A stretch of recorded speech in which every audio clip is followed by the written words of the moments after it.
الحمدللہ والصلاۃ والسلام علی رسول اللہ، اما بعد۔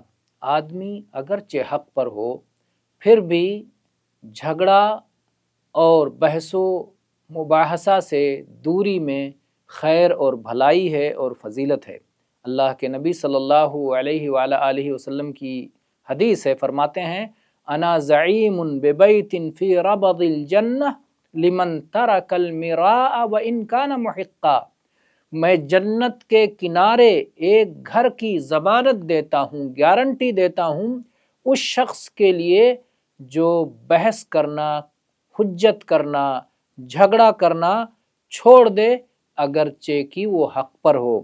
اور ایسے ہی آپ نے فرمایا کہ میں جنت کے درمیان میں ایک گھر کی ضمانت دیتا ہوں اس شخص کے لیے جو جھوٹ کو چھوڑ دے اگرچہ ہنسی مذاق ہی میں کیوں نہ ہو۔